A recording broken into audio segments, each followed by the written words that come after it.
In recent years, the Christian church has undergone much transformation. Just as evangelicals have become more extreme, other churches have become more open, and both have been ridiculed by the opposing side. In a small town in Long Island, New York, called East Williston, lies Beacon Church, that is neither here nor there.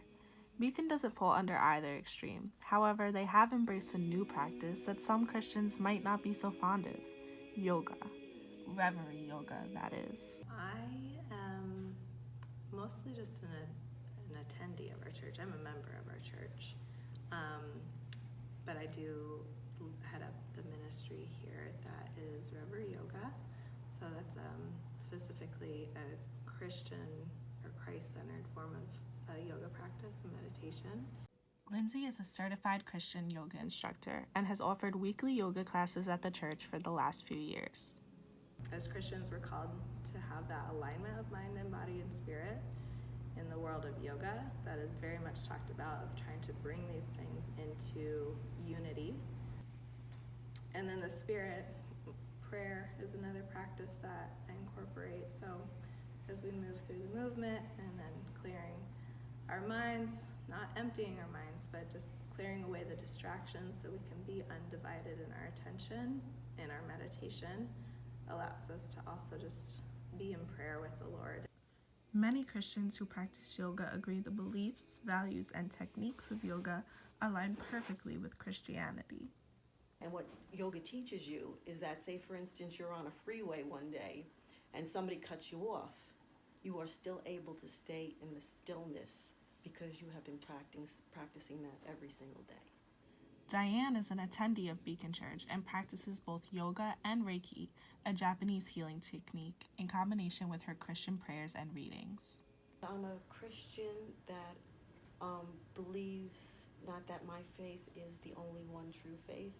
I believe that people from different countries, whatever they practice, they're still children of God.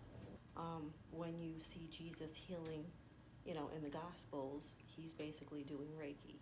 So all of us have that connection to the universe where we can be healers in the world. While Christians like Lindsay and Diane have embraced new ways of practicing their spirituality, other Christians are skeptical. I never knew that Christians were against yoga until I went to a Christian church. I didn't know that was that was a bad thing. And I think there's people at that church that don't love yoga because they have the thought that it has to do with another denomination's religion. If that, they think it's more of an Indian religion. It's more Hinduism.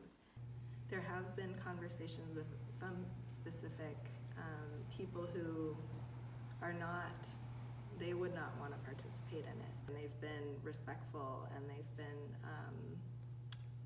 informative for both of us to be able to, decide this isn't for me, but if this is working for these people as a way to connect with the Lord and a time to worship or just meditate on scripture, great, go for it. It isn't for me, and that's okay. It doesn't need to be for everyone. That's okay. While there are still many that are resistant or adapting to the existence of yoga in Christian disciplines, Diane and Lindsay hope to see more embrace it as a means of discovering their own sense of spirituality.